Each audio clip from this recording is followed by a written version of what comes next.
Welcome back. Thank you so much for joining us back at the hall. We will now be starting our panel session 2, Navigating the Climate Landscape for SMEs, Challenges and Catalysts.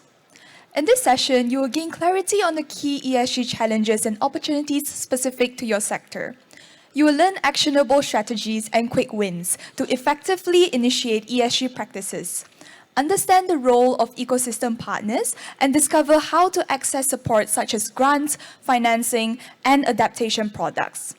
You will also be equipped to evaluate the ROI of ESG initiatives, enabling informed decisions on sustainability investments, and connect with relevant stakeholders and solution providers to accelerate your transition towards greener business models. Please join me in welcoming our honorable moderator and panelists to the stage. Moderating today's session is Mr. Adi Suresh, Board of the Director at Large of UN Global Compact Malaysia and Brunei, UNGCMYB. Joining him on the panel are Mr. Roy Hyong, Chief Sustainability Officer, Alliance Bank Malaysia Berhad. Ms. Teresa Wong, Chief Risk Officer, Zurich General Insurance Malaysia. Mr. Syed Kamal Muzaffar, Director of Sustainability Division, Malaysian Investment Development Authority, MIDA. I now hand over the floor to Mr. Adi Suresh.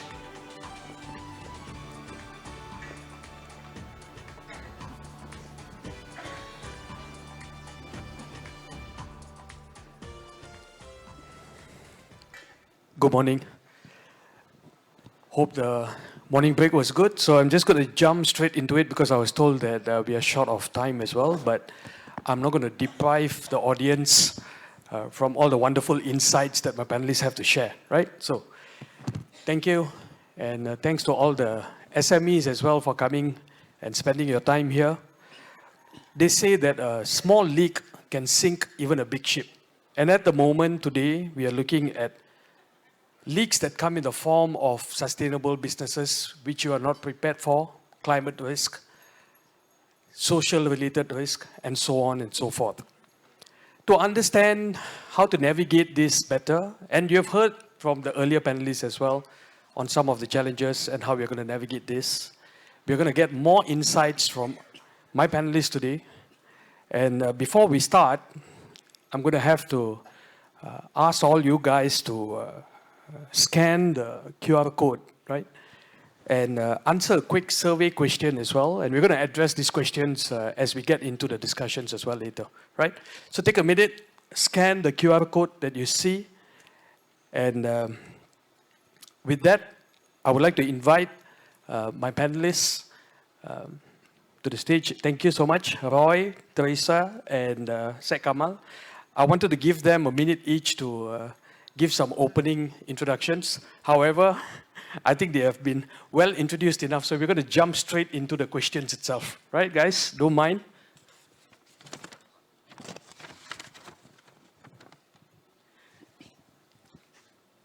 Now, we heard from some stats earlier, so 22% from financing from banks, 27% from government, and so on. So that sort of gives us a little bit of context on what sort of information that the audience will need in order to navigate their journey even more better, right?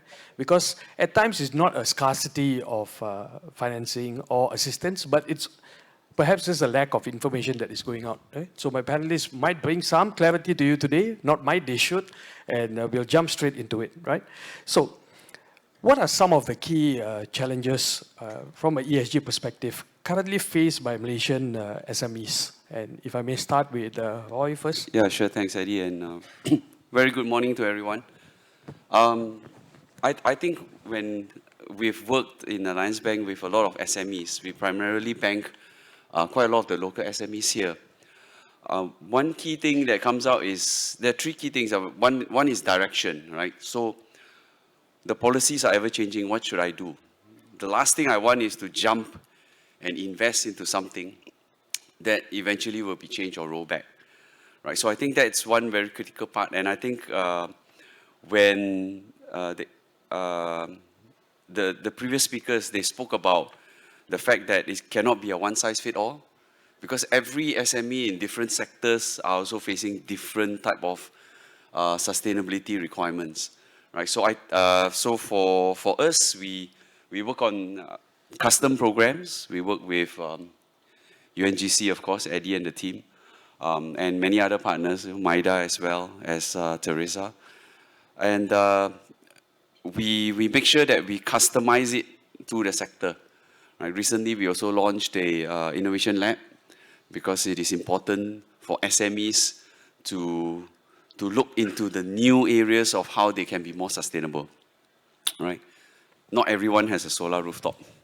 Right? So the question is then, how then can I move forward? The other thing that is facing one big challenge is data, right? Because data is not just about having the number, but it's also about accuracy, and it's also about what kind of data do I need. Right? I don't want to overstore too much because that's costly, but at the same time, I need something that's meaningful. As an SME, right?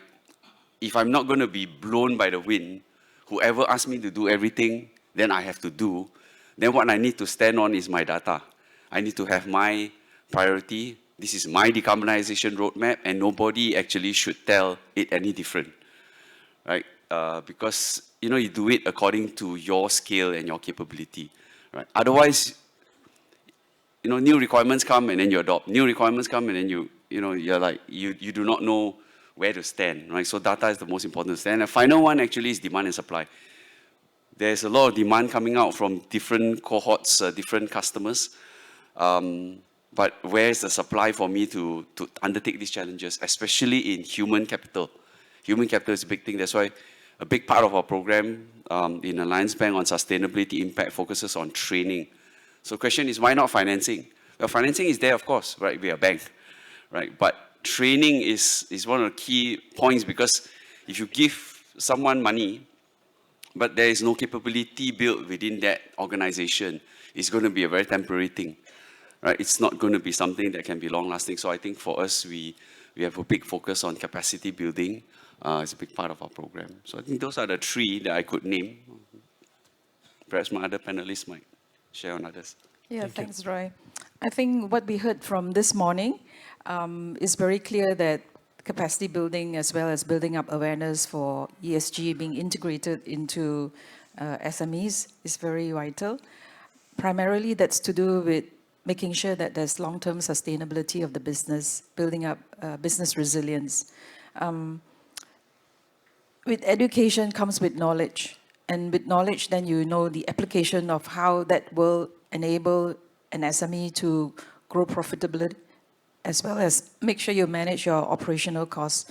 And that cuts across the entire organization. It's not necessarily just from a strategic standpoint of some one-person ownership. And then, what happens if something happens to that person? Again, it's not resilience, right? So ESG begs the question of how you want to pitch and put your company forward straight to make sure that they're resilient for the future.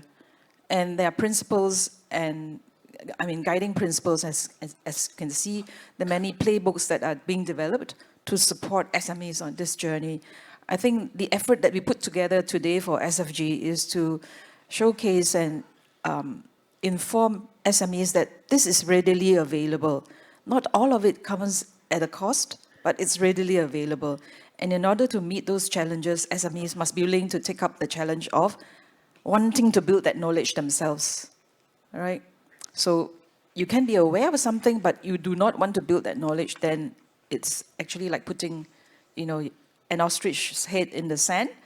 And when you miss those opportunities, when you only see the risk for the future, that would be the biggest challenge to the strategic survival of a company, right? So SMEs should embrace ESG and acknowledge that there are many opportunities that they can get to run a more efficient operations, ensure long-term insurability as well, because you need to take care of your assets before, they just mothball, right? And that again is resilience. Thank you, Teresa. Well said as well. They say when winds of change come, some build walls and some build windmills, right? So you got to know what is it that you want to embark on. Now, Maybe a follow-up question for both Roy and Teresa, and perhaps even to Setkama. What are some of the quick wins or low-cost strategies that SMEs can adopt when they begin their ESG journey? Okay, I mean, everyone has spoken about, things like renewable energy efficiency. I don't need to, I guess, repeat into the things that have been stated. Obviously, there are a lot of cost advantages, but I think maybe how you look at it is that the most important is not to journey in isolation and alone, right? This actually is a quick win in the sense that you don't embark on it just purely as a company, because there's so many resources out there, and I think ranging from the SEDG to the IESG to grants to lower cost financing, as well as solutions that are actually going to help you reduce operational costs. So, but the thing is that these are all readily available. Like, all this information is not like you have to search for it yourself, right? And there are many people who will help. Definitely not pay 100,000 for consultant, right? These are people who can actually come in and help to organize that capability and what's best for the company. So obviously that's one key thing. The other thing that is relatively low cost and quick and easy to do is when I speak with a lot of SME owners, sometimes it's sometimes the things that is right under the carpet, right? Internal reviews, right, is the energy cost or the wastage within that company really being looked at? Or I think sometimes it's SME owners are very busy going externally because that's sales, right? That keeps the momentum going. I think that's how a company was started in the first place, right? Through sales, entrepreneurship, endeavor, right? But as the company grows and starts to scale, then the inefficiencies that have been built in the past, because there has been no time to focus on it in the past, will start to creep up, right? So the cost and the margin, cost of doing business, and ESG is a big part of that, right? If you can reduce wastage, you can use a cheaper form of fuel or electricity, predict, tariffs going up, and transition a little bit, then these are some of, in my view, the more quick things that can be done, right? But not losing the focus on the longer term roadmap as well. Yeah, I'd like to add about communication and then having awareness within the SME organization itself. So sometimes knowledge is kept just within a certain hierarchy of the people, and those who are carrying out the activities that support the disclosure of reports, they actually don't know what lies ahead. They just know they've got to produce that according to the metric, right? But they don't understand the overall concept as to why they're producing that metric. And I think that message has got to be much, much clearer. So communication throughout the organization is a quick win, really, so that everyone sees the mission of having ESG being embedded into their organization at all strata levels is important there. Then the other part is, once you engage internally the organization, that's also the external organization and outside the organization, and that could be a quick win. Why? Because when you talk to your stakeholders as well as your peers in the industry, you actually learn very useful cases. We've seen some very, very good successful ESG implementation in some SMEs, and they come to forums and they tell their real use case studies, right? So in the collaboration with Alliance Bank, we have the ESG report. We are also tracking how SMEs sectorally will be success stories to showcase for the future. And that, in essence, is actually a sharing of knowledge, which means to say that if I know how to save costs for my operations, I should share this knowledge so that others can also do that, right?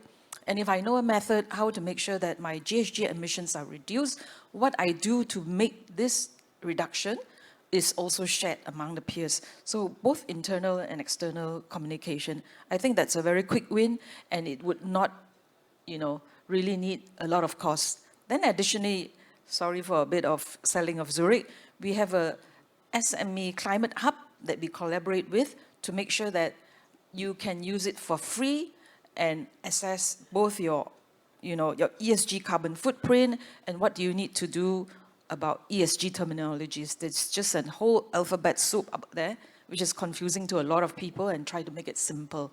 So these are available online, right? And just avail yourselves to this kind of tools that are available there. Before I go into the quick wins for the SMEs, perhaps based on the last 3 years engagement with the SMEs, we identified two main factors that actually stopping SMEs from pursuing the ESG agenda. First thing is the lack of understanding, particularly with the terms. The terminologies, the jargons are too difficult for SME to comprehend. Secondly, lack of manpower to monitor and execute the ESG practices, unlike big corporations. So they don't have dedicated personnel or officers to keep track and monitor on the ESG adoption among the companies. But nevertheless, I think governments with various parties and associations have been trying to support the SMEs to undergo the process of adopting ESG practices.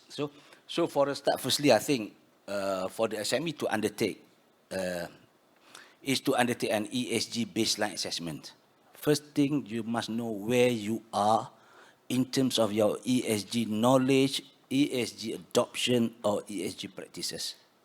This is the first thing you need to know. You must do your baseline assessment. You must know where you are before you embark into this kind of journey. Okay, there are various tools, there are various support available in the market, either from the government or by the private sectors, that you can use online assessment for free. For example, you can look at the ESG Start assessment tool that been provided by JC3, under JC3. There's one tool that you can use. There's also IESG by MITI, as mentioned by Dr. Max earlier this morning. There's also PKS Lestari by SME Corp. And UNGC MYB's SME Start or Progress. So these are the tools available. I think it's a free of charge. It's online tools that you can start to assess your level of ESG knowledge and awareness. And if you want to go slightly deeper and more rigorous, you may want to log into MIDA's website to do through our sustainability portal, to do the BIA, B Impact Assessment. We collaborate with B Corp in preparing for the SMEs to understand their level of ESG knowledge, awareness, and adoption. So we use BIA as an assessment tool. But it's quite detailed. You have to answer like 200 questions, and they will determine the level of ESG knowledge, awareness, as well as adoption in your company. From there, they will do the gap analysis. With the gap analysis, that you know what kind of thing that you need to do going forward. Otherwise, you're going to be very confusing. When you listen from different consultants, they give you different views. Those who are selling solar panel will tell you, you must install solar panel first.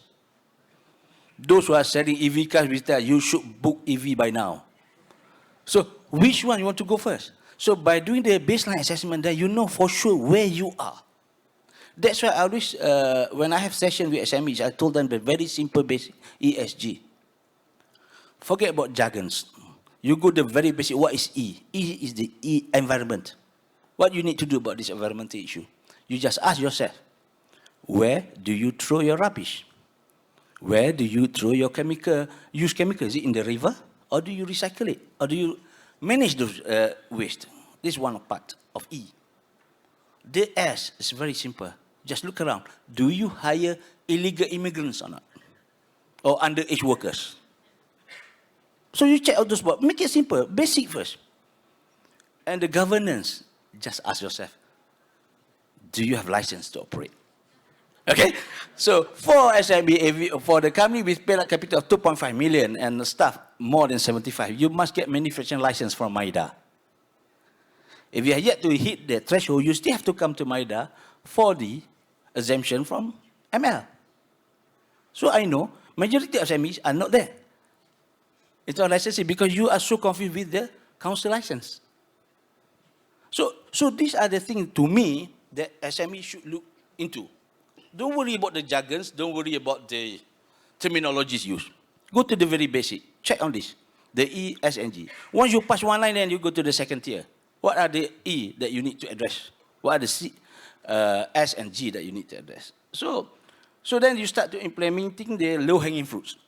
Implement the low-hanging fruits for your initiative. So overall, what I should summarize for this issue, that you must start small. Start small, identify existing efforts like CSR or waste reduction. Secondly, use free tools, as I mentioned earlier, with all the assessment tools available online. Use that to assess your level of ESG. And then focus on one pillar at one time, like I mentioned earlier on. E, look at your waste management. S, look at your employment category. G, look at your license. Okay? And then, of course, you have to engage internally. This journey must be wholesome approach in the organization. Cannot be just the bosses know, but the downline do not know anything about the journey. It has to be engaged, has to be communicated within the organization, so that every single person, from driver all the way to CEOs, understand the need for ESG adoption. That's all my comment for today. Thank you, Sheikh Kamal. Quite candid as well. And I also, there you go. I also share your views. I think sometimes too many jargons out there, a bit too ambiguous. All this alphabet soup and so on. I was just telling my panelists earlier, sometimes it feels like we're in a contest and trying to keep up with all the jargons. So, I mean, sometimes all we need to understand is what is the risk and what is the opportunities, okay? And that will help us to frame the thinking and move things forward quite quickly as well. And I also strongly believe that it is not perfection, but it has to start with intention first, and just get the ball going in the right direction and get communication going, internal, external, and so on. Thank you to my panelists for sharing all that good insights. I'm going to focus my next question to Teresa, actually. Now, we talk about support systems and we talk about the ecosystem, right? So what role does ecosystem partners play in supporting SMEs on their ESG journey? Perhaps you can share from your Zurich's perspective as well.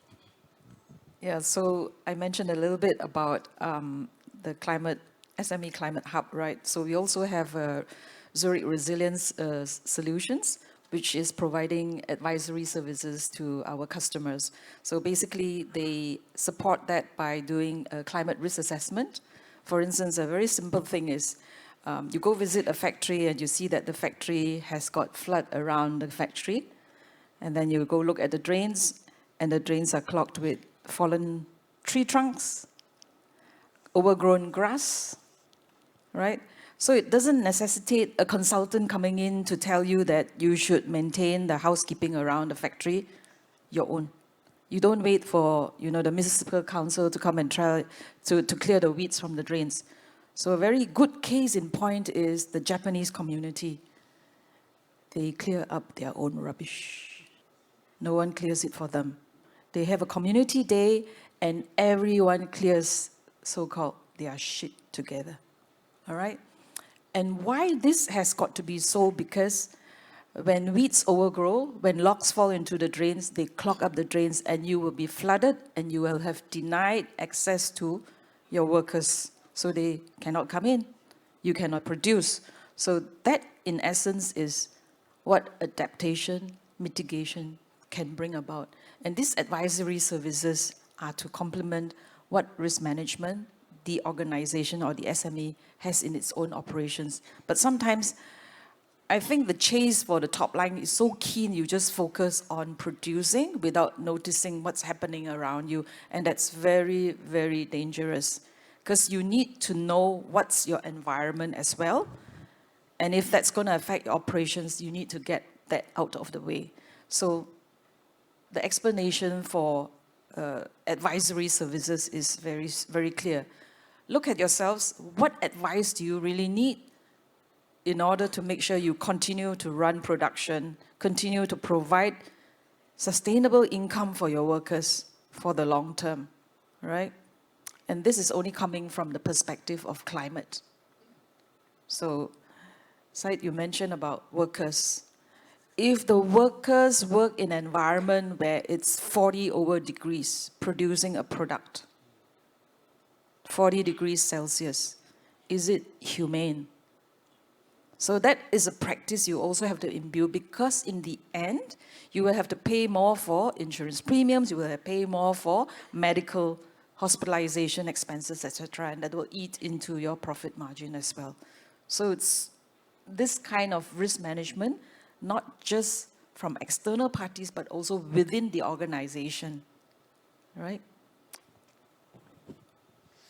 Thank you. I think we are also shifting the conversation away from, from a reporting lens perspective and, going towards actuality, actionable things and, things that actually make sense. And on that same question note as well, I would also like to direct the question to Roy. Perhaps you can also share a little bit more on, what roles do ecosystem partners play in to support the SMEs. I know Alliance Bank does a lot, so I'm going to give that opportunity for you to also share what do you guys do. Right. Actually, while I share that, there's a very good question here. I'll try to segue into it. This question says, be real. This is from David. Be real. SMEs are being sidelined in climate transition. Banks focus only on selling loans. Insurers are more concerned with risk than support. And policy are seen as cumbersome. Okay, INST, I don't know what that means, but policies are cumbersome. I get the message. What bold, concrete actions are we taking to break down the barriers and empower SMEs to build climate resilience? Okay, that's a good question, actually. I wouldn't be so bold as to trumpet too many things, but concrete actions that, not just Alliance Bank, of course, a lot of banks, actually, are helping their SME clients to essentially transition and build resilience. It is true, it is not perfect. As to whether some SMEs are sidelined because of climate transition, I no doubt that some are, right? But at the same time, we also see a lot of examples of SMEs who are embracing the transition and using it as a competitive advantage. And also a time to reflect on the way that I do business. Can it be sharper, right? And a time to reflect that, is this the business I still want to be? Or can I innovate, right? So ecosystem partners play some of this role. They can help with ideas and innovation. We work with a lot of companies. They are also SMEs.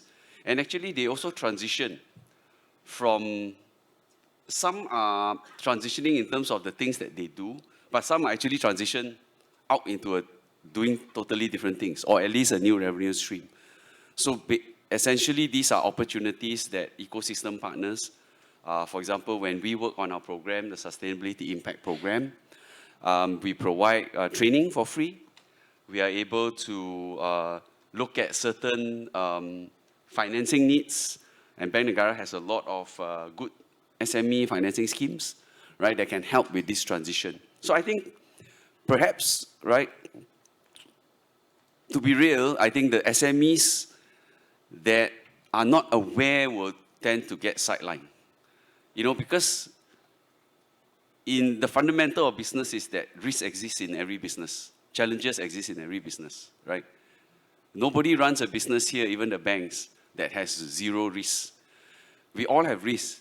It is just that risk needs to be addressed, right? Once risk is addressed, the company can be sustainable, right? So that is where I think the point of transition comes in, where we have a lot of platforms, ecosystem partners, to help companies to address the risks of climate transition to be more resilient. Because if you have risk in your business that's not addressed, it's very difficult for people to count on this business. It's very difficult for the banks to lend or the insurer to support, right? Because the risk is not addressed. That's the fundamental point. And neither will customers, where, let's say, businesses who exist in a supply chain. If there is risk that's not addressed, it is difficult for the customers to depend on them for the supply. One day you might be here, but the next day you could be wiped out because not addressing that particular risk. If you're lucky, nothing happens. Then everyone who spent all that money on sustainability and ESG is obviously so-called the jester or the fool in the room. But can businesses afford to take that bet, right? Because it is a bet, right? So I think that's kind of what I would like to say in regards to answering this, but also the question there.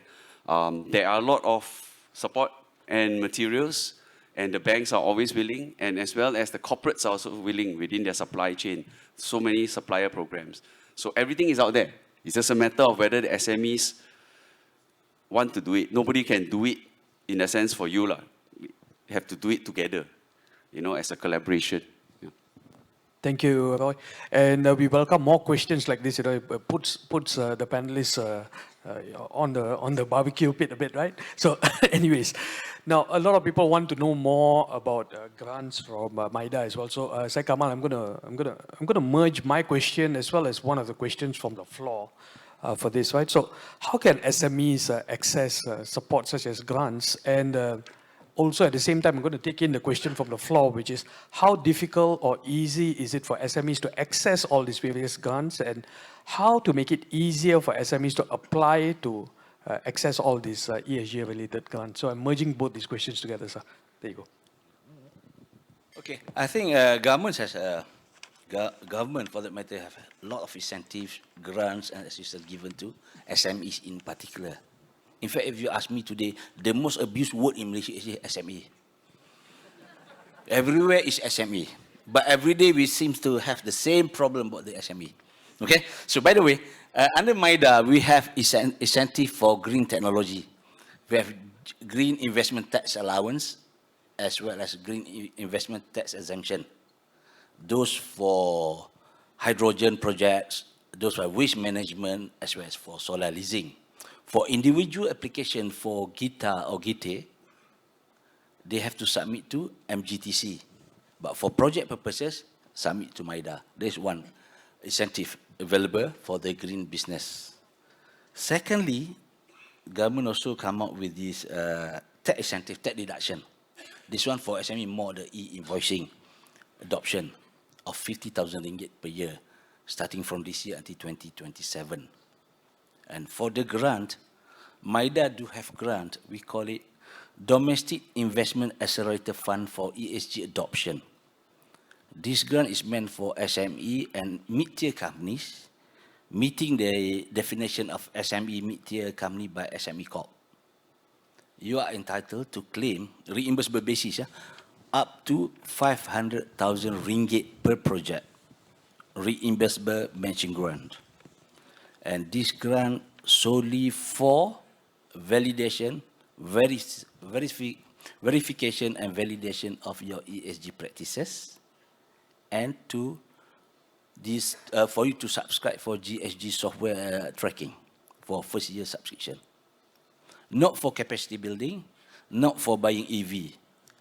So definitely not for asset and not for capacity. But we are trying to push for the government to add further for the capacity building, because we believe this is the most prominent part that we need to give to the SMEs. Okay, so this grant is 500,000 ringgit reimbursable matching grant, but we make it difficult. We don't want to make it easy for SME to go for this grant, because it is not our intention to create grant-entrepreneur. It's not the intention of the government. We want business, the serious business. So that's why to apply for this grant, you have to do the baseline assessment BIA through our portal sustainability website. So you need to answer all those questions first, and then come up with the gap analysis that I mentioned earlier on. Then from there, you determine what needs to be addressed, and you go and appoint your own service providers. It could be UNGC MYB, it could be SIRIM, it could be B Corp, any authorized or established service provider that you can engage to assist you in your ESG journey. So there's no way we're going to make it easier. No way. The story of giving grants so freely from the government is over. Okay? It's over. Because now we want to measure the impact of the grant. That's why prior to applying for the grant, you have to do the assessment. Upon completion of the project, before you come to claim from us the money, you still have to do another assessment. We want to identify how far have you managed to reduce the gaps in terms of ESG adoption or ESG awareness. So that's all I can share today, Eddie. Thank you. Thank you. Anyone else wants to add to this? Okay, right. I'm going to use that term, just like that, grantrepreneur, is it? Okay, right. I'm going to use that as well. Thank you. And it's good that you mentioned also about the measurement of, of success. I think it's important for us to also know how can SMEs measure the ROI of ESG initiatives. See, a lot of the guys who are pushing initiatives in the organization eventually have to answer to their higher ups, to their managements or to their bosses. And I hear this from a lot of the guys, regardless if it's SMEs or even larger corporations, that they don't know how to convince the buy-in, to get the buy-in from the higher ups and things. And so, they need to understand what sort of ROI, what sort of language and things like that as well, right? So I want to pose this question to all of you guys. So how can SMEs actually measure the ROI of ESG initiatives from your perspective? Roy, perhaps you want to start first? Well, the first thing is that measure it in small bites. That's most of what we've been doing with the SMEs that we work with on ESG and sustainability initiatives. So usually it's project-based in small bites, to understand first that the ROI should come within the implementation itself as best as possible, right? Of course, solar is the most, commonly used example, but actually there are many, many more, especially within production lines, use of materials, or even the unnecessary use of power, right? So the idea is not to take a broad stroke. We usually go quite deep dive in this advisory when we discuss with clients and really work out and churn out the numbers for that. The second part of it is how you can actually qualify or look at the areas that you qualify, whether it be in terms of tax incentives, as well as cheaper cost of financing. So for example, if you're an IT company, there's actually a fund available to you called High-Tech Green that actually you can get 3.9% reducing term. That's very low rate for an SME, and without collateral. So you don't have to, when you free up collateral, you also free up costs, right? And so I think, so what I meant to say is that, and of course low cost, transition fund, and I won't rattle off all the products, but essentially what I meant to say is that the point of the ROI doesn't just come from one barometer to be so linear. Actually, there are many different barometers that can be used. A tax incentive will add to the ROI, a lower cost of financing adds to the ROI, and eventually we talk about the IRR, right? Essentially the rate of return, right? Rather than just a pure single line, ROI.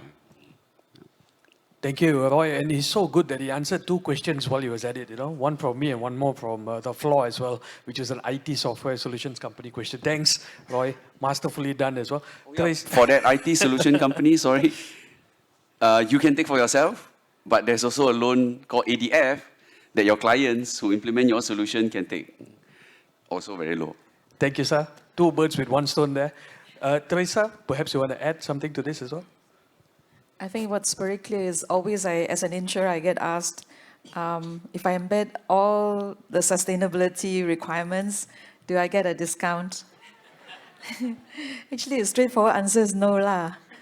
Because your physical assets must be insured, right? And for an equitable premium we actually charge you just a percentage of the value of your assets. But imagine if a flood happens and your stock is wiped out, like you saw the hardware store that was flooded out. Basically, he had 2 million value in the goods that he lost and paid for probably by insurance, but his premium would maybe be 20,000. So insurance is actually a pooling of risks. So when you want to say ROI, how it comes back to getting ROI from an insurance policy, I give you a very simple example of the Palisades fire in California. Insurers do not want to insure them anymore because they know that's a goner. It never rains in California, but now it rains, but it's too late, right? All the houses got burned out and insurers got into pulling out from providing cover. So in Malaysia, we still have covers, but we do not say we deny you cover, but in the risk management of the process, we ask that SMEs make sure that they also embed and alleviate those risks that would come to your business. For instance, if you know you're going to be under 2 feet of water, you do not lay your machinery down on the ground floor or your stock right at ground level. You need to take some risk management measures as well. So the continued insurance of your assets would be, I would say, the ROI, because you took the first step to make sure that your assets were safe in the first place. And then only the unforeseen circumstances, the insurers come in, right? So we don't have earthquakes that much, but as you can see, Segamat is also coming up with earthquakes, but you do not hear about insurers not providing cover for earthquake yet. Okay? So that's from the perspective of how you get back maybe value for your insurance policy. Yeah. Thank you. I think it's an important lens for us to also use. It's not just a question of ROI per se, but also the question of how much of an impairment are we avoiding as well, right? Thank you. I think it's an important perspective. Sekama, anything to add to this as well? Okay, I think companies must understand that ESG is a journey. It's not like investing in ESG like investing in bursa or share market. You invest today, tomorrow you know whether you make money or not. Yeah? So investing in ESG practices is a journey. It takes medium to long term to see the results. Okay, for example, starting next year, European countries will impose CBAM. Assuming you are one of the many suppliers to the companies that are sending products within this category, energy, fertilizer, whatnot, within the 7 categories, that's supplying to Europe, automatically you have to comply with the CBAM requirement. One of it is about the ESG adoption. So if you don't, you may be out of the supply chain. That's very simple. And you heard from the banks that they give so much loans at a very special interest rate for those so-called ESG compliant companies. So basically, those are the benefits. So you will not see the result tomorrow, but it's a medium and long term. It's a journey towards that. Forget about Trump withdrawing from Paris Agreement. That is not relevant to us. Because the rest of the world still supporting the ESG journey, still supporting the net zero target. And the government also have net zero target 2050. So we cannot leave any single parties out of this loop. We understand. Big corporations, listed companies, they have to comply with the requirements by the Bursa, by the CM2, by the anchor companies. But for the SMEs, for those who has no intention to go for listing, for those who have no intention to be part of the global supply chain, you still have to embark on this journey because we are together towards net zero 2050. Thank you. Thank you. Well said, all of you guys. Now, we had a survey poll earlier as well. Don't mind, can we just quickly pull up what was the results of the survey?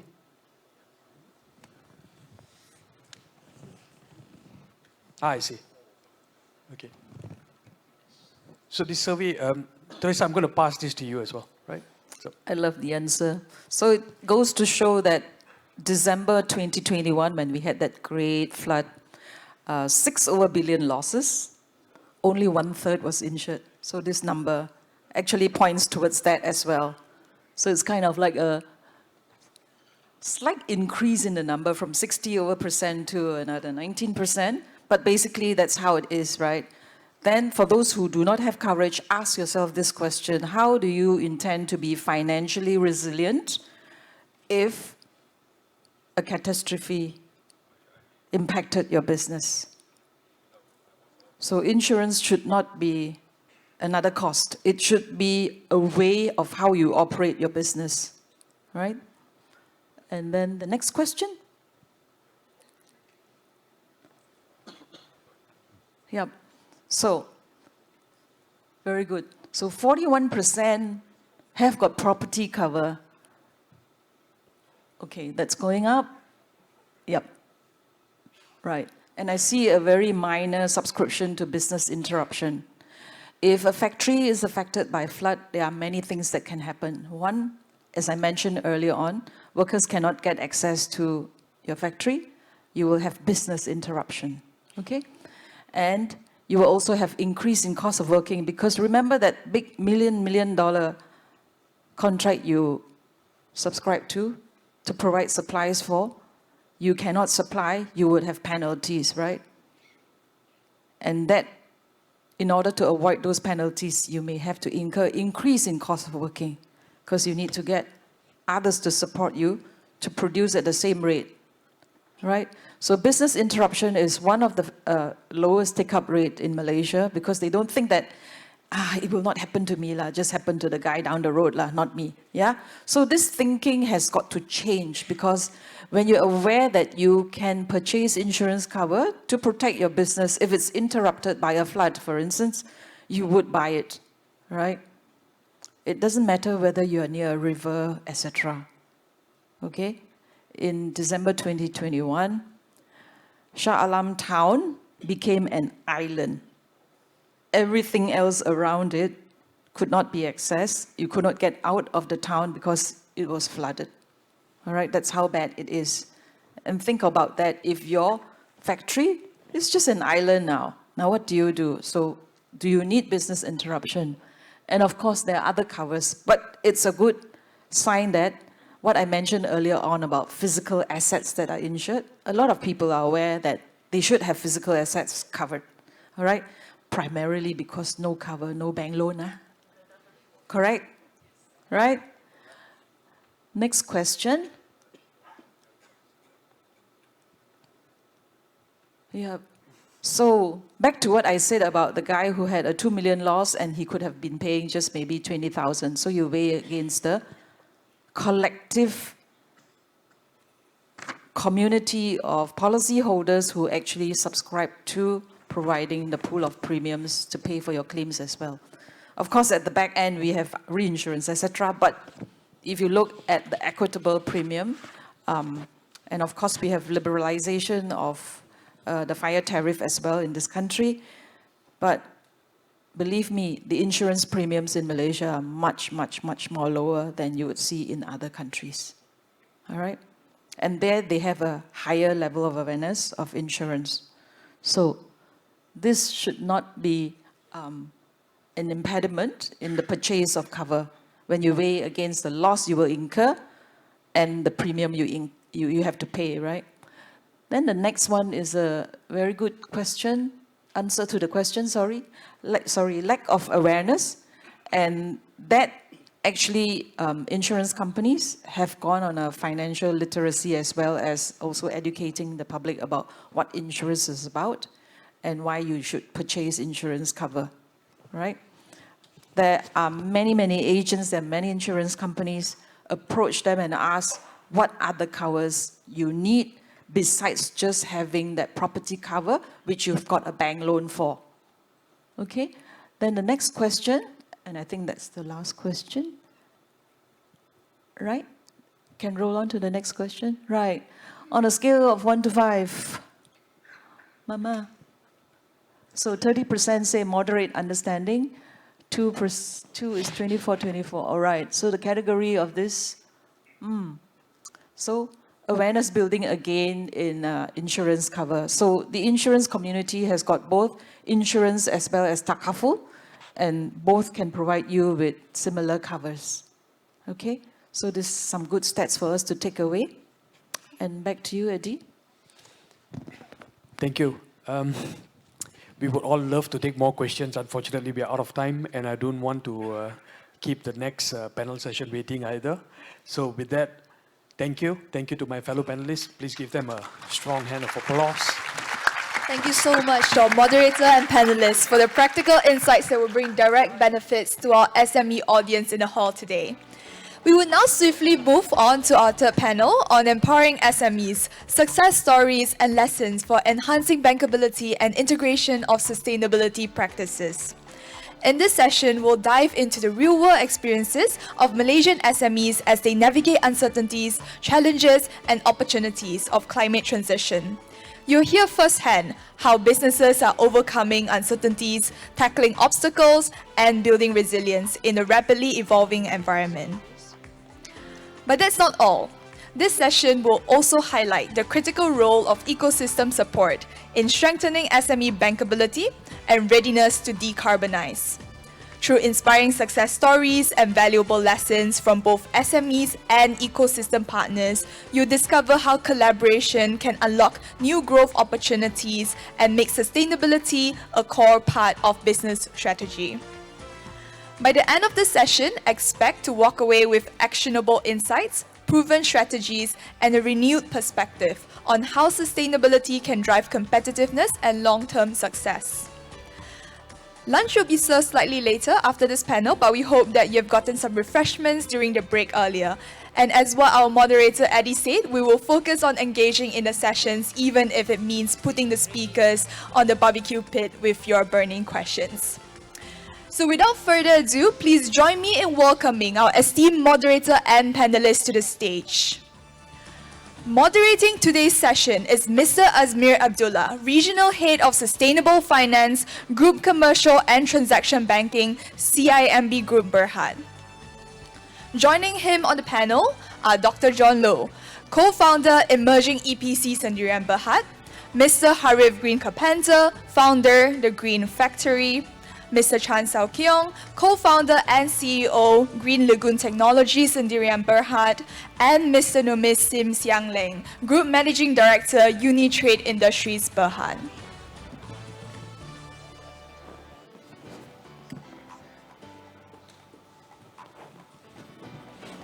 I now hand over the floor to Mr. Azmir. All right, good afternoon, everyone. Fully aware that I'm standing, or we are standing in between, the hundreds of thousands of calories intake after this. Well, I mean, thank you for staying. I think we brought the main actors into the room. Someone mentioned, I think Cik Muzaffar mentioned that, SMEs are overabused, so we bring you the SMEs in the room. And I think, it's really encouraging to see, SMEs in the room. I hope you are able to, take a leaf out of two from the session today. And I only agreed to this moderator job because really it's an easy job because the stars of the shows are here. And it should be an easy one. And I think these gentlemen will share, I think, from their own stories. And we bring to you, different industries, different sizes of, SMEs, and also ESG maturity. So hopefully we'll be able to learn more from them. Very high level agenda today. I'll do a quick intro to some of them. We'll go through 3 rounds of questions. The questions are going to be the same because the answers are going to be different from different perspectives, right? And then we'll go to the poll. So you now have a QR code there. Please whip up your phone and, there's 3 poll questions, especially the SMEs, what are your main challenges? What are your motivation and what's your next ESG plans? So answer those. We'll probably try to cover that in the Q&A session later if there's no questions. And last, please stay. They will share with you their top tip or action item for SMEs as well. Now, without further ado, I'll introduce Dr. John. Dr. John wears many hats. Sometimes I'm even confused which, is his full-time job. But Emerging EPC, operates in the Malaysian oil and gas and the manufacturing sector. Now, despite the sector, I think they are one of the leading SMEs when it comes from ESG initiatives. Mr. Harith, I've known him for quite some time. Very strong and young advocate for sustainability, combined with his industry, which is manufacturing of wood products, hence the name Harith Green Carpenter. He'll be sharing a bit more on how he turns around a traditional business. And this is inheriting from his parents. He's coming in the 2nd generation. And he's trying to turn around that traditional business to be more sustainable. And most importantly, better margin and probably wider market reach as well. Mr. Chan, engineering background and a great, technical expertise in biogas, renewable energy, and carbon credit. Grateful for him to be here. He was hesitant at first, bit of a technical guy, but grateful to have him here as he will also steer, Green Lagoon technology, not just from the products and solutions, but I think he will try to steer the company into integrating ESG as well. And last but not least, Mr. Nomis, also engineering background and an information system, and now he leads Unitrade Industries Berhad, listed on the ACE market. They were listed since mid-2022 and had made good strides in ESG. And I would like to take the opportunity to congratulate Unitrade because they won the Age Malaysia ESG Awards recently for the ACE market category. So yeah, welcome to all the panelists. So without further ado, I'll go to the first question, right? And this first question is really really simple, which is, tell us your story. What are the, the drivers and the management thought process around this. So I'll start off with Mr. John, Dr. John on the left. Yeah, good morning. I think still, good afternoon already, sorry. So thank you everyone. I think, of course, thank you JC3. I think this is my second time in Sasana Kijang since last year with Maureen there. My name is John Low, emerging EPC. I am SME. Okay, just to share to you our journey. We started our sustainability transformation way back 2022. Yeah, we have an opportunity by SME Corp to encourage the SME to adopt or to practice SME ESG practices in one event. So we are the first pioneer company that we joined the program through UNGC MYB for 6 months. From there, then we are aware that actually sustainability practices is something that is important to a company to stay sustained. Because if you want your business to be sustained, especially for our business, actually we are coming from engineering, we're serving energy, oil and gas, and manufacturing. So during that time, we see a lot of, medias, a lot of news talking about how can we reduce carbon emission. Oil and gas industry actually is dirty. You emit a lot of hydrocarbon. But is it true? Actually, oil and gas industry only combusts 20% of the raw hydrocarbon. The rest still need to be used for plastic and a lot of beauty products where all the beautiful lady here you need to use. Okay, so yes, for us then we find that if we want to stay resilient, we stay relevant in the industry. That's why we said, hey, we need to do something now before anything happens. So in 2022, we start to learn our knowledge in the sustainable practices, understand why this is important. Then we look into our business process. I think just now, Syed Kamal said we can start everything simple. So what we do is, we just look into our business process. Where can we really improve the E, S, and G element? So this is like a day-to-day practice for every SME in the room here. Look into where can I do better on the environment. Just off the light and aircon during lunchtime, doing a better social thing, and the governance compliant and the bribery, your licensing. That's how we start. And this is our 3rd year in emerging EPC. We managed to disclose our 3rd report as SME, reference to GRI. We also met with BUSA 3.0 and also UNSDG. And just to share also, I have my engineer here today. We are also the first company today, this year, we disclose our GHG's audit report as a SME. SME, we can do it actually. Yeah, thanks. Thank you, Dr. John. Now, from oil and gas, I guess we move to Harith. Maybe perhaps you can share a bit more from your industry, Harith. Can. Hello, everyone. I'm going to share a little bit about my story.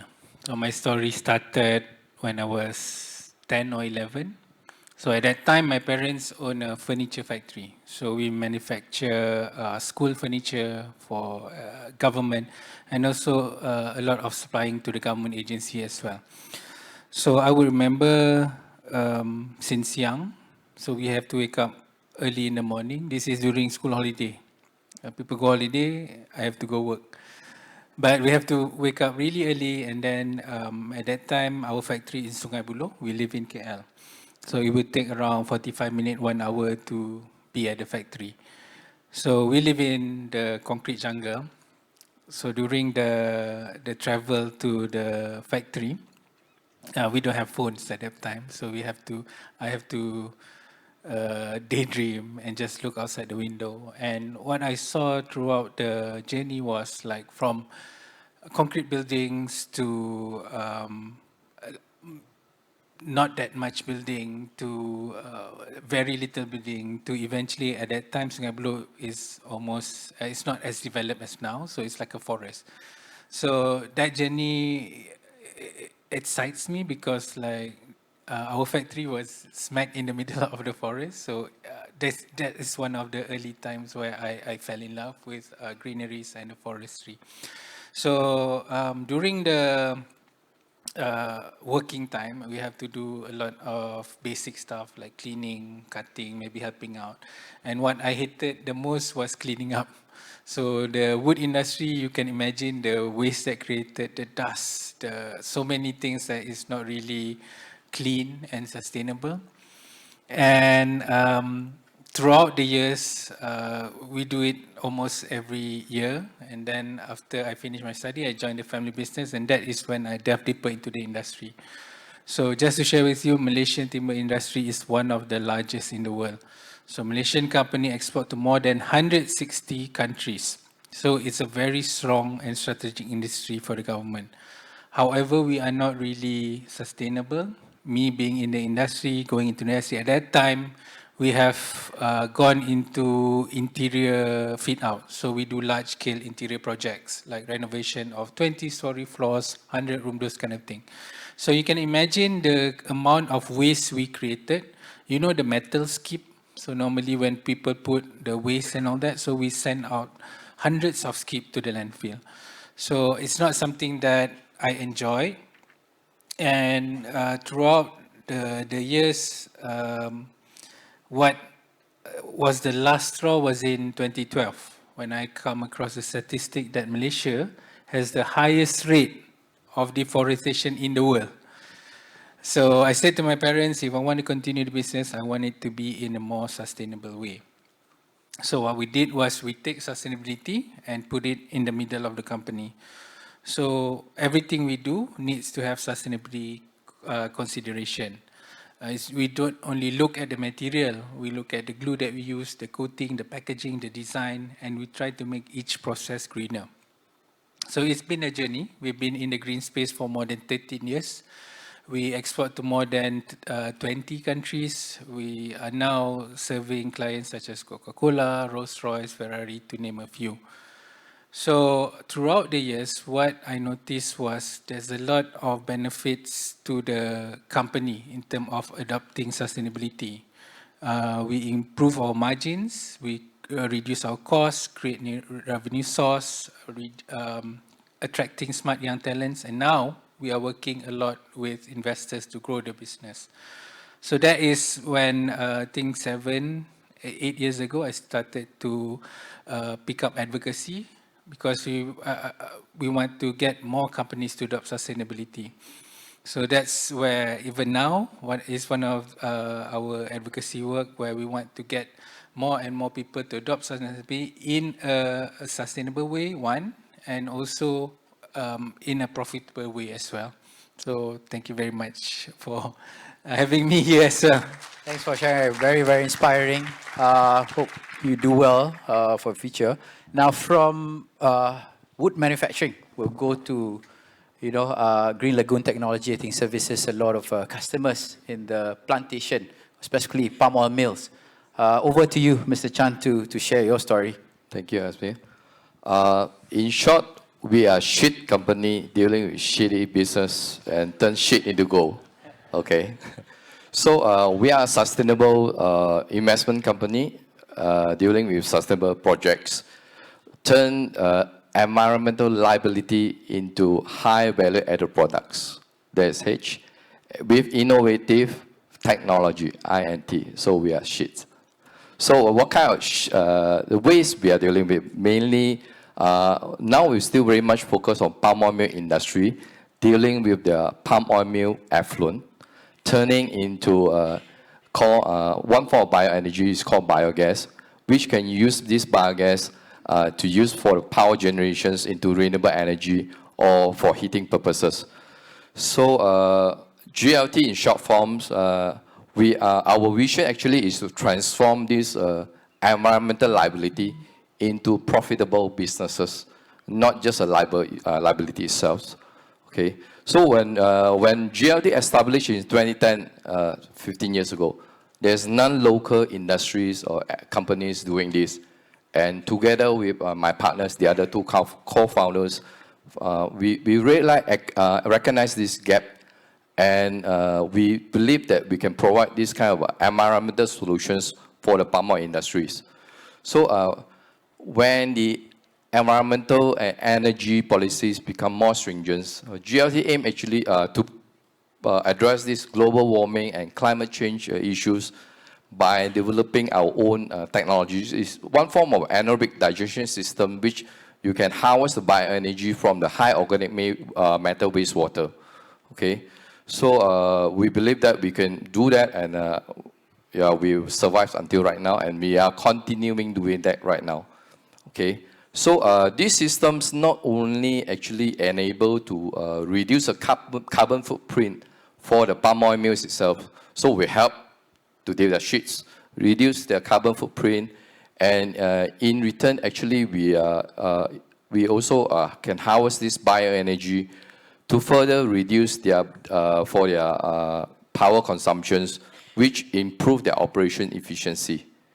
Okay, so we have built, involved, and consult more than 60 biogas projects for the past 15 years in Malaysia, Papua New Guinea, Indonesia. And for our own investment, we have successfully developed and still operational, selling power to TNB of 14 operational sites, 28 megawatt, which we are generating 500,000 megawatt hour so now, up to now, and which is equivalent to 100,000 household annual consumption. And we are successfully reducing 500,000 metric ton of CO2 equivalent per year. So while we are combating this E-element for our customers, we also realize that the S element and G element is getting more crucial when the company growing bigger. Okay, so as you all know, ESG is a compliance, but how do I see it is, I see it is a tools actually to help us to build a company from good to great. How do I say that? When you are loyal employees, that is S, and when you have a good risk management with proper governance, that is G, right? So we started off this S and G element not immediately, not in full-fledged, because that will involve immediate behavioral change, which a lot of people will try to fight for that immediate change. So we started with small and impactful that will benefit our operation efficiency. For example, ISO certifications is one of the implementations we have conducted to improve our governance. So over the years, we are continuing improving our company policies, which is very helpful actually for our existing corporate exercise at the moment. So I don't see ESG actually is a burden. In fact, it's a tools to enhance our operational efficiency and also reduce our risk with the risk management. Thank you. Thank you, Mr. Chan. Let's go to Unitrade. Some of you may be wondering, a listed co, what's Mr. Nomis doing? But we also wanted to give that, I think, that foresight for some SMEs as they grow, and how does it look then for, companies that, from SMEs going to public listed, maybe A's, then later being bought. So, Mr. Nomis, over to you. Thank you, Asmi. Just to share a bit, basically being on the ACE market is a bit like being an SME. ESG is important, but it's not mandatory yet. So everybody got to start somewhere, whether you're in SME or whether you're a big company, small company, everybody must play their role for the environment. Of course, being a PLC, our main driver is ensuring we comply with regulatory requirements by Bursa, SC, and FTSE. However, beyond compliance, Unitrade believes that sustainability is integral to becoming a successful company. It is our mission to build a sustainable tomorrow. This is a bit cliche because we are actually wholesaling and distributing building materials. Moving on to the segment of the business, you might think that what is the relevance of ESG in a wholesaler or distributor? Like I said, whether you're big or small, it plays a role in every business or every type of business. And due to that belief, we decided to focus on integrating sustainability. We did not combine sustainability with any particular department, whether it was HR, communication, or finance. We set up sustainability as an individual department, just like most big companies have. Unfortunately, when you are short of resources or when you're a smaller company, it's not always easy to do that. But we made that decision and we set up a sustainability department starting with 1 employee supported by the various departments. And of course, the next step was to educate our employees from top to bottom on the importance of ESG and also to instill ESG as a way of life, not just as a talk, as a show, or for doing it. We have also laid the foundation for sustainability framework, and also we have sustainability KPI for our senior management. Now I would like to share a bit on the 3 key segments, ESG, the 3 small letters that actually have so much meaning in so many aspects. And I also share with you some of the things we have done. You will see that it does not always require a lot of money, nor does it bring revenue to the company. Our approach is a bit different. A big part of it is actually for fun. So on the G side is of course something that everybody has to do, governance. So that one is non-negotiable and we have to comply to every requirement that is required. We have our policies in place. We have 35% female representation on the board.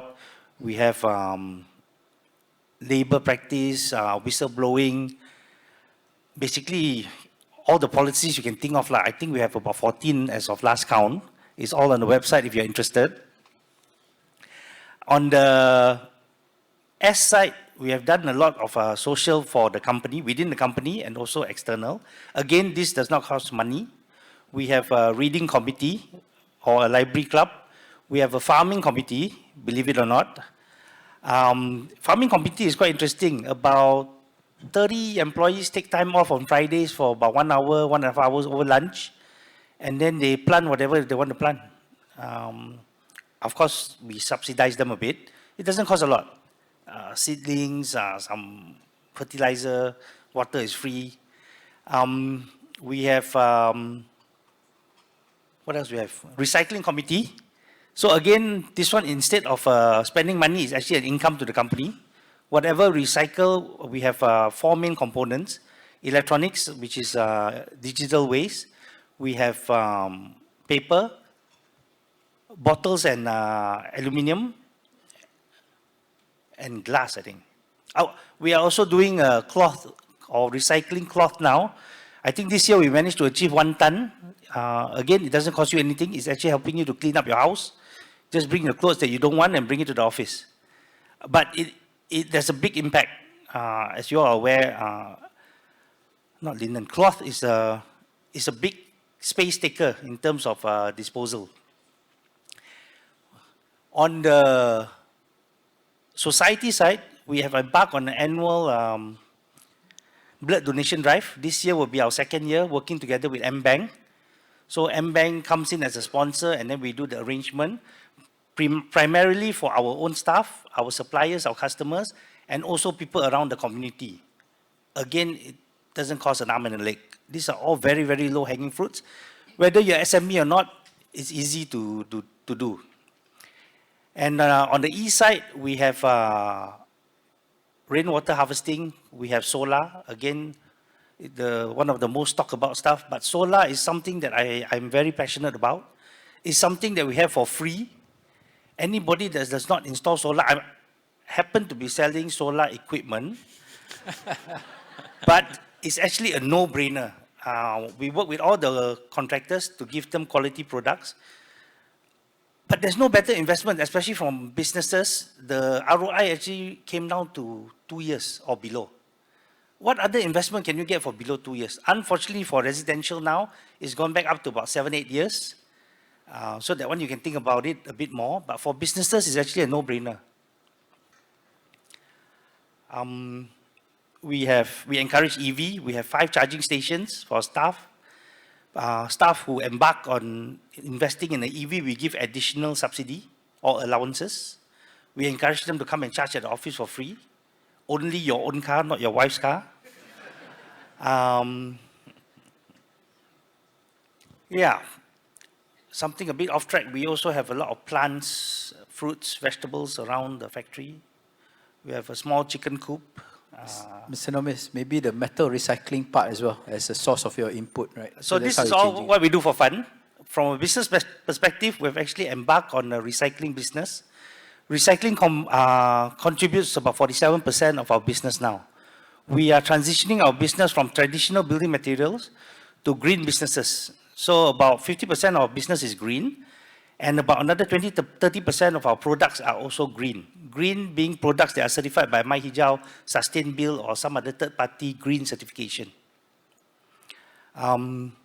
We enjoy what we do, and we will continue doing because we believe in it. Okay. Thank you, Mr. Nomis. Thanks. Now I'll go to round 2. I'll probably have to speed up a bit. Look at the countdown timer and the hungry faces. So yeah, round 2, I think really is just a quick, what were the challenges? How did you overcome them? And what are some of the achievements? Again, over to you, Dr. John. Yeah, I think thanks for all the panelists, because I think we summarize one thing is sustainability practices, ESG, end up is lean management. It can help our bottom line. This is something that I think all SME have to look into it. It's not a cost, it's not something that really impact your challenges. To answer this also, I saw on the question, what are the main challenges for SME? Lack of internal expertise. Just to share for the last 3 years when we embarked this journey, I think this time I have to wear another cap. I'm from Samenta, the Small and Medium Enterprise Association of Malaysia. I'm the Sustainability and CE chairman. We have been, assist and guiding a lot of SMEs along this journey for the last 3 years. Come up with a base requirement, template, trainings in multiple language, English, Hawaii, Bahasa. So to encourage more SME that terminology is not important, it's how you practice. Does internal expertise is really the most critical? Actually, it's not. I think everybody who run a business definitely know how to run the ESG program. Because I think there's a lot enough of awareness program have been run for the last 3 years. You can go to any website, you can ask ChatGPT, I think it can guide you how to run your business in ESG practices mode. But again, I back to a very simple thing. Do you really look into your company process? Where is the gap on the E, S, and G? When people say ESG is very difficult, or I need a lot of manpower, a lot of resources, I say, no, you just go a simple E. If you want to do reporting, just report your purchase energy, 12-month electricity bill. Not difficult to get, right? I think you can just go to your data and you already have your 12-month electrical bill, multiply by the conversion. You already got a CO2 emission of scope 2. Of course, your company car, then of course you can just put the petrol and scope 1. Ignore scope 3. Social, I think all the trainings, all your male, female, how many staff, the genders, the education, all is there. Is it difficult to disclose? No. I think you just need to really sit down and just follow a simple format and get the disclosure. Compliance, I think just now Sheikh Kamal said, I think you need to have business license. I think everybody should have. Then you already have your G there. Anti-bribery, whistleblower, all those things. Look back at your, staff handbook. A lot of policy is there, but maybe some of them never read also or never been reviewed. But all those already your E, S, and G, and then choose a framework that you find is very comfortable, or the framework that preferred by your stakeholder, who is your key customer. If your key customer prefers certain framework, just follow their framework, and then you just disclose a simple disclosure. That is good enough. So I think every SME, you can start that journey. If you already don't know, contact Samantha. Sustainability Committee will help you all. We have been doing this across sectorial, from hospitality to energy. So you ask us from whether you're automotive, you're from tourism, you're tech. Actually, in Samantha, we have cross-border reference for you to guide also. Thanks. Thank you, Dr. John. Thank you. So over to you, Harith, maybe your challenges, how you overcome them, and achievements, if you want to highlight. So we started the journey like 13 years ago. I think the first issue was I wanted to do green furniture, but I don't know what is green furniture. And when I Google and all that, there's very limited knowledge at that time. So one is knowledge. So that's why what we decided, okay, since we can't find it outside, we have to build the internal knowledge. So we designed the factory to be a research and design factory. So we design hundreds of design and manufacture thousands of products every year. And we do our own findings and we do sharings and all that now. The knowledge part, and then the second is more on the sourcing part. It's very difficult to source for sustainable material. Of course, throughout the years now, it's getting a bit better, but there's challenges there. And the third one, I think the most important is on the mindset kind of thing, because a lot of the time, it's not just my company, I think in general, people think that sustainability is expensive. There's a lot of misconception about it. So that's what we face in our early part. And this is the part that I want to accentuate a little bit more. Because when you talk about mindset, I'm going to share bring demo. So this is a serving board, a cheese board. So we make this using certified bala wood. So bala wood is traditionally being used to make our wooden houses. So it's very long lasting, very premium, and very nice wood. So it's quite difficult to source for it, but now it's in our supply chain. So what I want to show is when we make all this, there's a lot of offcuts. So when we cut this, there's this. This is the offcuts, the excess wood. So normally, other manufacturers would throw this away, but for us, because we want to reduce our waste to landfill, we make products out of it. So this is a phone stand. And for your information, right now, this is one of our best sellers. We sold thousands of this to even Coca-Cola, Samdabi, few of it. I think some of you will know this because a lot of corporate buy from us. But this shows that just by wanting to reduce our waste, we create new revenue sources. And another important thing is, because this is an offcut, there's no material cost. Even though the material is really high quality, really premium and expensive, but because it's an offcut, there's no material cost. So there's only labor cost. So the saving from the material, we give to our customer. So this is how we can even do high quality product, but at affordable price. So this too is just a simple case study on how sustainability can be a simple idea. A lot of people think sustainability is about solar panel. Of course it is. Some of it is about expensive machines and expensive material. It is. But actually there's a lot of ways to make sustainability work for the business. And this is where I think a conversation like this and sharing is where we can be more closer to the topic. Because sustainability, people are afraid of it because there's a lot of complexity to it. But actually, if you make it in a simpler way, there's a lot of ways we can actually do sustainability practice and at the same time run a successful business. Thank you. Thanks, Harith. So, yeah, I'm not expecting Mr. Chan to bring any biogas samples here. No, but in yes, my stomach, you want that? Yeah. In your industry, Mr. Chan, challenges, how you overcome them, and some achievements if you like. Thank you. Certainly, the first challenge that we face is the awareness of this biogas. I bet half of this room don't know what is biogas. So when we started, even worse. When we go to bankers, financial institutions, even palm oil miller itself, they don't know what is biogas. So how to address that challenge is we need to provide ongoing, continuous educations to the public, inclusive, of course, our bankers, where your money comes from. Secondly is, again, money. I need to choose my word very wisely because a lot of bankers in this room. Our investment in this biogas is very high capital intensive. Okay, so when we go around to raise the equity or debt, we couldn't get any. Okay, so we even have, I still remember until now, myself and my partner, we were so frustrated to get the debt financings. We knocked all the doors of all the banks at the Jalan Tun Ismail, all of it. And some of them even refused to meet us and say, what is it? Is this a scam? We never heard about these things. So be grateful, all 12 banks, they have their booths here. In half an hour, you get attached to all the banks here. So grateful. We don't have that luxury at that time. Okay, so we have no choice. We have to go to alternative financings, which is equity crowdfunding platform. We went through 2 rounds of ECF. First round in 2016 with 800,000 ringgit raised, and investors already successfully exit in 2019.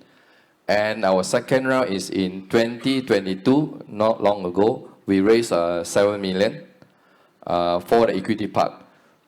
And now it's still ongoing because why we choose over equity crowdfundings over the VCs or PE. No offense to all VCs, PE here. Because of the first of all is low cost, fast, and equity crowdfunders. Those are subscribers. They do not need to hire substantial shares, which compared to VCs and equity, and they need substantial shares, high return rate.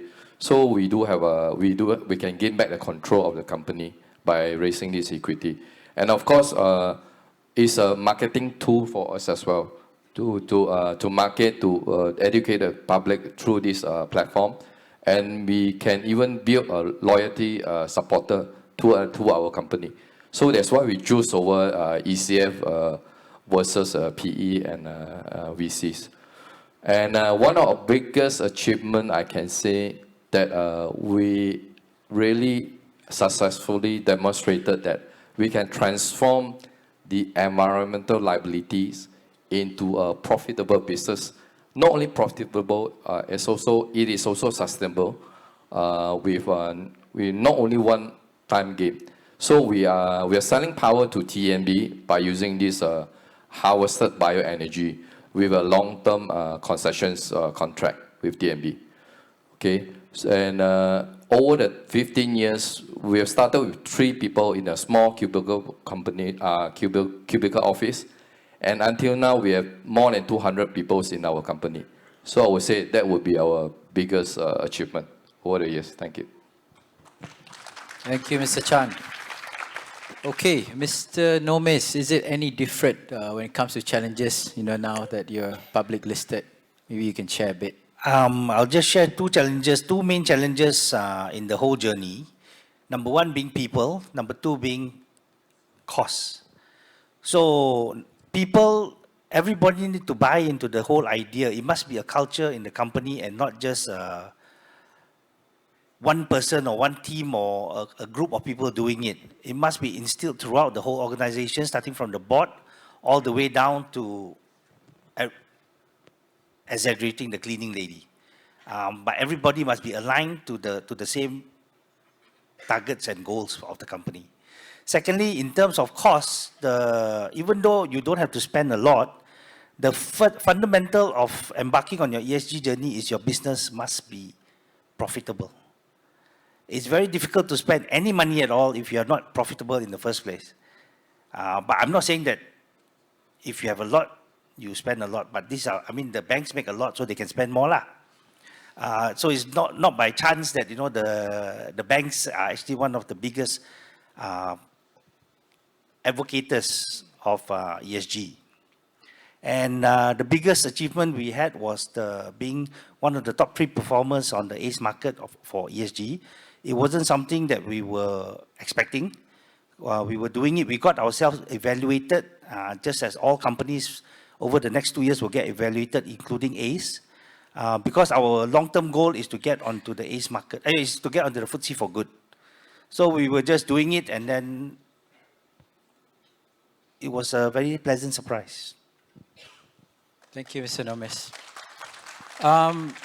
Yeah, we're going to be a bit agile now. Looking at the time, see the door is open. I don't want people to start walking out.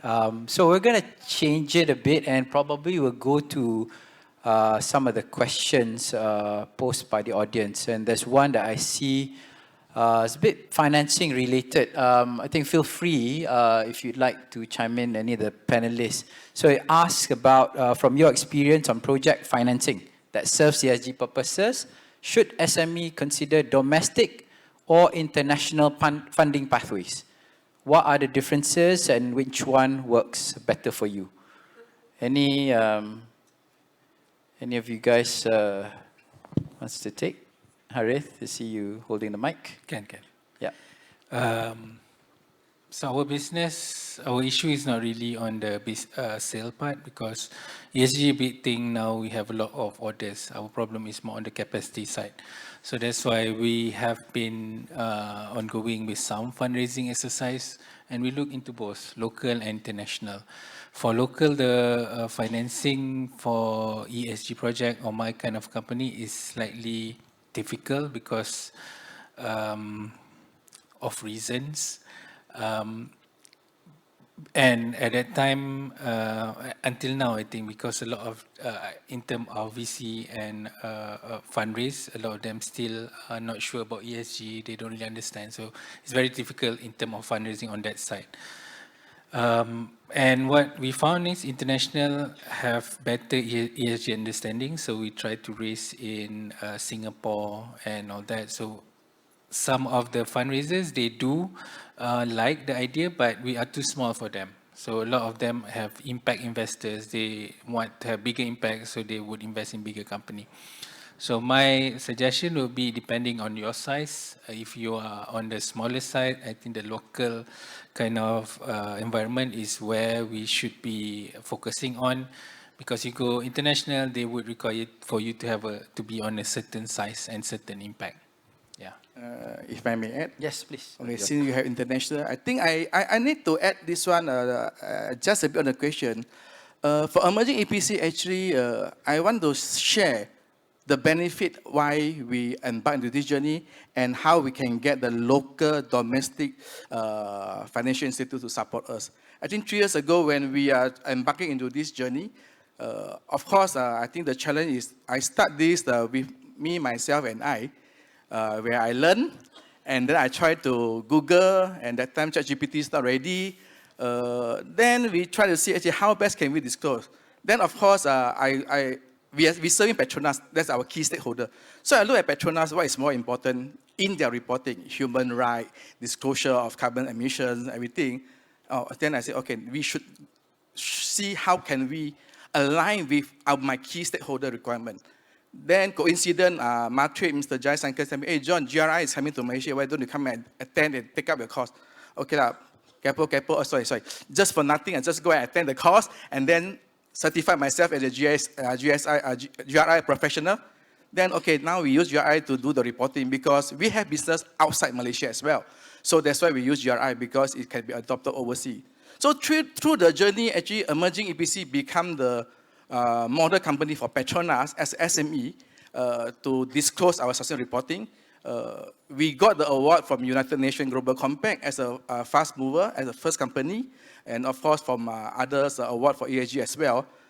Through that experience, actually through that, when we need project financing, that's where I think this value added to us, where the financial institute, coincidentally, they come to us when they do assessment, they say, do you have ESG practices? Oh yeah, we have the report.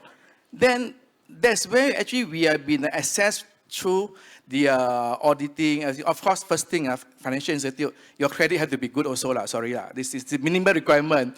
Okay, so I think just now the first panelist, they say everybody looking for profit first also. So not only the SME, I think all the PLC, the financial institute, they make sure that the risk is minimum. So yeah, through the assessment and our practices, and we have managed to show, actually, we are not only doing on the compliance and the code of governance, but actually this create opportunity for emerging EPC to attract our principal in overseas. Instead of they fabricate the equipment in Europe, they using our fabrication yard to fabricate the equipment and machinery to support the Southeast Asia market. Because why? To export their product from Europe to Malaysia, a lot of carbon emission through logistics. That's how they can reduce. And of course, Malaysia, I think our cost is so, labor cost is also lower. So through this experience, I think the financial institute, yes, it will ease your process, and definitely I think they can give you a better rating. I was heard this morning that if you have eco-bodies, you got 1% lower, something like that. I don't know which financial institute, but you can check around. Yeah, thanks. Thank you, Dr. John. Okay, maybe we'll take another question, moving away from the financing. We're halfway through the day. Would you share your thoughts? Do we have enough resources, i.e. guides, tools, finance for SME ESG? If not, what is missing? I don't know whether Mr. Chan or Mr. Nomes, would you be able to take that? Or any thoughts on? I'll try. Basically, I'll elaborate a bit on the conversation we had earlier, Azmi. So basically, the banks and government have a lot of funds or programs already available. The market also need these funds, but I find there's a gap between the availability and the application and usage of these funds or leveraging of these funds. How do we bridge this gap between the SMEs and the providers? To the point that sometimes, even though they know that somebody mentioned earlier, there's so much information that it gets so confusing. Which one is suitable for me? Which one is the lowest rate? Which one is the safest? So many considerations. And how do we improve this information flow to enable SMEs to make that move? Okay, thanks. Then I'll wear my my JC3 SFG hat. So that Jumpstart portal, I think, would be one. I think that's the initiative by the industry. Mr. Chan, any thoughts on that question? Whether it's enough, if not, what's missing? For my experience, I would see all SMEs actually not at the beginning of ESG journey. You are in the middle of the journey already. You just don't realize that. You have your own company policies. You have your own employees' welfare programs. You have own massive, probably safety policies. You are halfway there. It's just you don't know how to disclose that.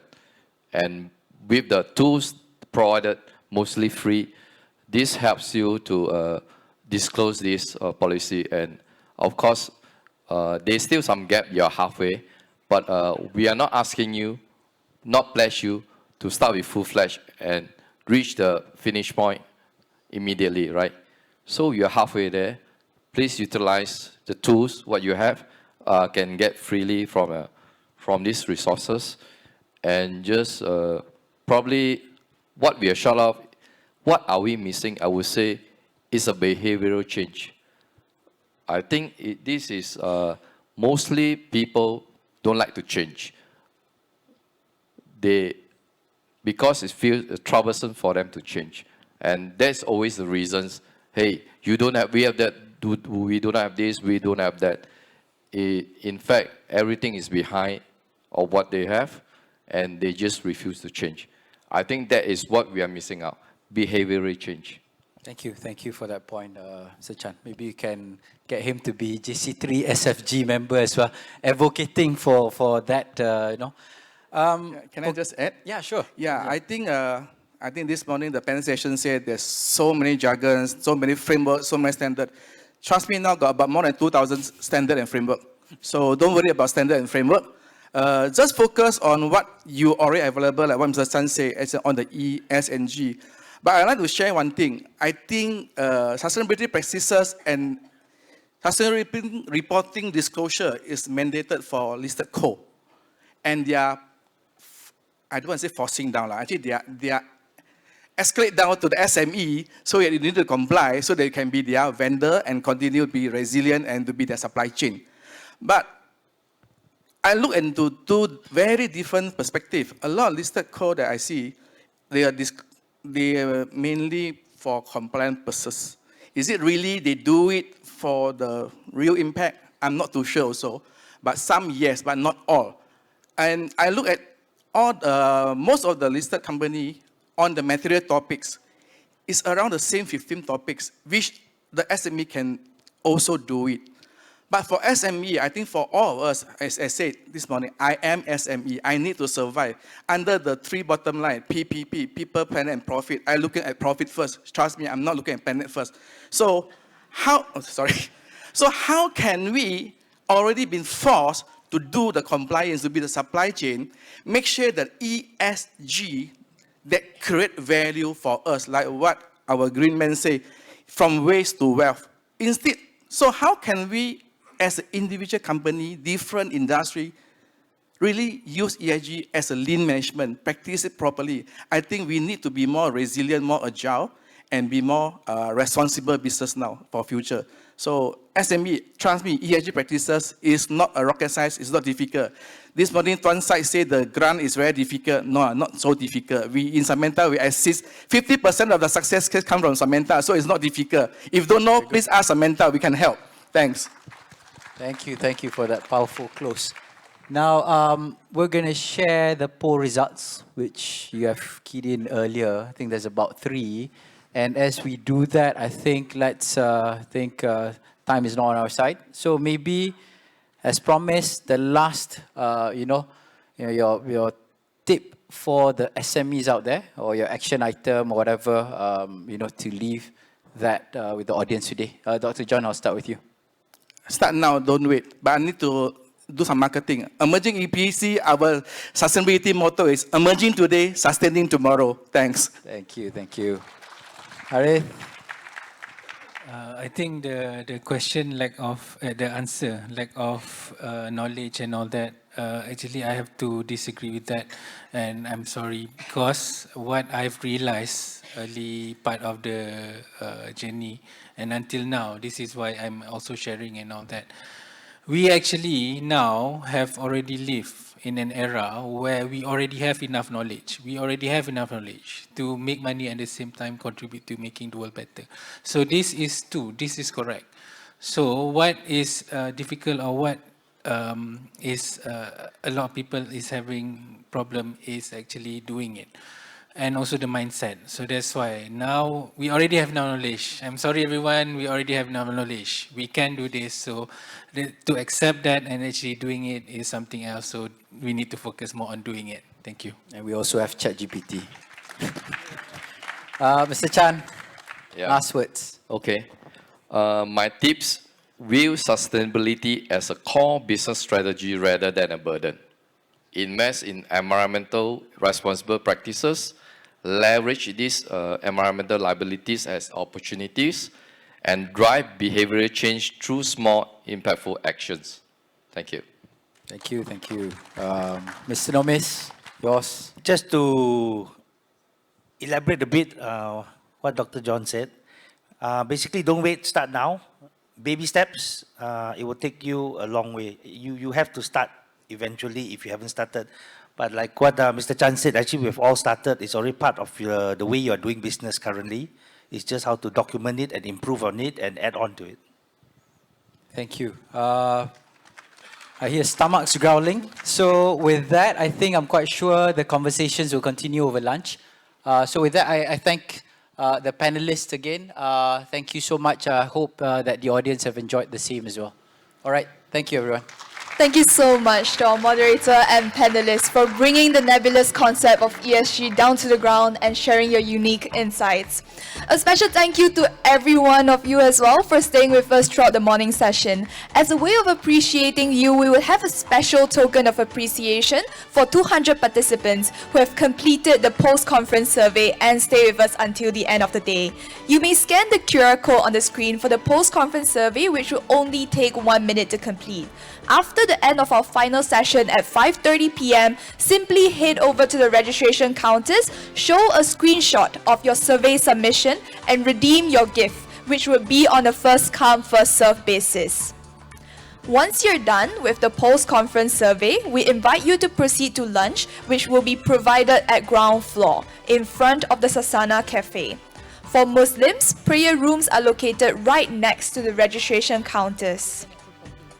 This afternoon's program will take place in Conference Hall 2 at 2:40 p.m., where we will unveil the latest enhancements to SME Loss Prevention Framework, a vital tool designed to help SMEs build resilience against climate-related risk. We will also take a closer look on energy efficiency and green certifications during our 2 deep dive sessions, where you will hear directly from experts and solution providers. So enjoy your lunch, don't forget to scan the QR code, and we will look forward to welcoming you back at the next session at Conference Hall 2 at 2:40 p.m.